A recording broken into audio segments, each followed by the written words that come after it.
चलिए जानते हैं बिहार के 38 जिलों की 50 महत्वपूर्ण खबरें केवल 10 मिनट में। लेकिन उससे पहले आपसे छोटा सा अनुरोध है कि अगर आप हमारे चैनल पर नए हैं तो चैनल को सब्सक्राइब जरूर कर लीजिए। आपका एक सब्सक्राइब हमें इसी तरीके का महत्वपूर्ण और तेज खबरें खोजकर आप तक पहुंचाने के लिए प्रोत्साहित करता है, इसलिए सब्सक्राइब करना मत भूलिएगा।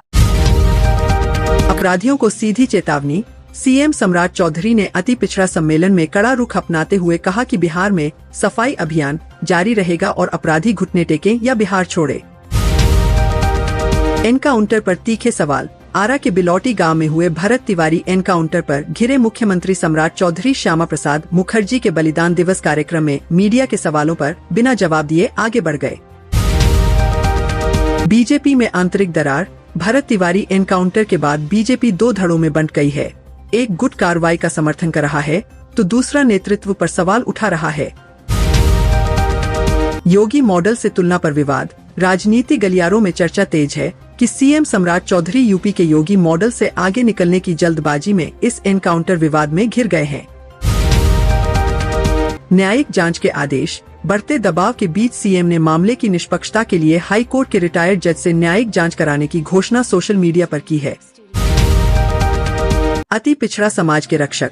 मुख्यमंत्री ने सार्वजनिक मंच से कहा कि वह राज्य की 35 से 36% अति पिछड़ा आबादी के अंगरक्षक हैं और उनके अधिकारों से कोई खिलवाड़ नहीं कर सकता।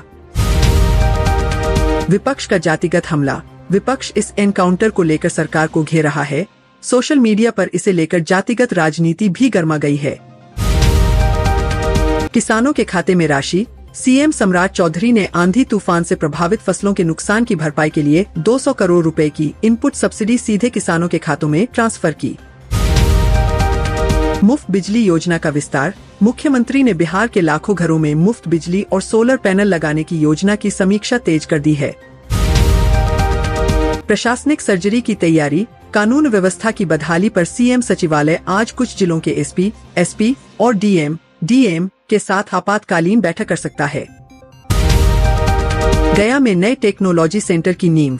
केंद्रीय मंत्री जीतन राम मांझी और सीएम सम्राट चौधरी गया के खिजरसराय में 170 करोड़ रुपए की लागत से बनने वाले टेक्नोलॉजी सेंटर का शिलान्यास करेंगे। 6 जिलों को व्यापारिक लाभ। गया के इस सेंटर से औरंगाबाद, नवादा, नालंदा, जहानाबाद और मुंगेर के एमएसएमई सेक्टर को सीधा फायदा पहुंचेगा। समस्तीपुर में समृद्ध किसान उत्सव। गया की सफलता के बाद आज 24 जून को समस्तीपुर में बड़े पैमाने पर अत्याधुनिक कृषि, नई टेक्नोलॉजी और कृषि कंपनियों का लाइव प्रदर्शन मेला शुरू हो रहा है। किसानों को सीधा व्यापारिक मंच। इस उत्सव में एफपीओ कृषि वैज्ञानिक और बड़े उद्यमी सीधे किसानों से जुड़कर नए व्यापारिक अवसर साझा कर रहे हैं। 20 एकड़ भूमि आवंटित। विनिर्माण और वस्त्र परीक्षण के इस बड़े प्रोजेक्ट के लिए बिहार सरकार ने भूमि आवंटन की प्रक्रिया पूरी कर ली है। उमस भरी गर्मी से राहत की उम्मीद। पूसा कृषि विश्वविद्यालय के मौसम बुलेटिन के अनुसार उत्तर बिहार को झुलसाती गर्मी से अगले कुछ दिनों में बड़ी राहत मिलने वाली है। जून के 24 से 28 का नया पूर्वानुमान। मौसम विभाग के मुताबिक शुरुआती 24 घंटों में कुछ जगहों पर मौसम शुष्क रहेगा, लेकिन आसमान में आंशिक बादल छाए रहेंगे। तापमान में गिरावट। बिहार के अधिकांश जिलों में औसत अधिकतम तापमान 35 से 37 डिग्री सेल्सियस के बीच दर्ज किया गया है। कुछ जिलों में पारा अभी भी 40 पार। सीवान, गोपालगंज और बेगूसराय जैसे इलाकों में धूप की तपिश के कारण पारा 40 डिग्री सेल्सियस तक पहुंच गया है। मेघ गर्जन और वज्रपात की चेतावनी। उत्तर बिहार के समस्तीपुर, मधुबनी, सीतामढ़ी, शिवहर, पूर्वी और पश्चिमी चंपारण में गरज चमक के साथ बारिश का अलर्ट जारी किया गया है। क्रिकेटर आकाशदीप की शादी आज। भारतीय टीम के तेज गेंदबाज आकाशदीप आज 24 जून को शादी के बंधन में बंध रहे हैं, जिसे लेकर उनके पैतृक गांव में उत्सव का माहौल है। वैभव सूर्यवंशी को बधाई। बिहार के युवा क्रिकेट सनसनी वैभव सूर्यवंशी को बीसीसीआई की तरफ से मिली नई पहचान पर खेल प्रेमियों में भारी उत्साह है। मधुबनी के बैजू बम की धूम। सावन की आहट के बीच मधुबनी का प्रसिद्ध बैजू बम प्रतिष्ठान अपनी खास झोपड़ी नुमा दुकान से रोजाना हजारों पीस मिठाइयों की बिक्री के कारण चर्चा में है। श्रावणी मेले की पहली बैठक। सुल्तानगंज से देवघर के बीच कांवरिया पथ की मरम्मत और रोशनी की व्यवस्था के लिए प्रशासनिक अधिकारियों की संयुक्त बैठक आज होगी। गंगा घाटों पर सुरक्षा अलर्ट। मॉनसून के आगमन और बढ़ते जलस्तर को देखते हुए पटना के सभी प्रमुख गंगा घाटों पर एनडीआरएफ की टीमें तैनात की गई हैं।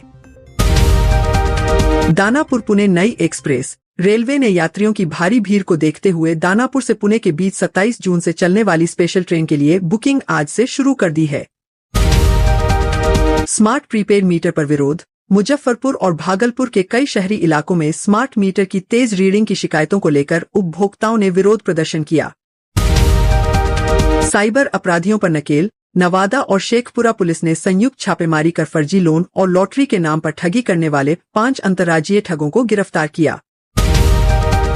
थावे मंदिर का सौंदर्यीकरण। गोपालगंज के ऐतिहासिक थावे भवानी मंदिर परिसर के जीर्णोद्धार और भव्य कॉरिडोर निर्माण के लिए पर्यटन विभाग ने बजट जारी किया। पटना एम्स में नई ओपीडी डिजिटल सेवा।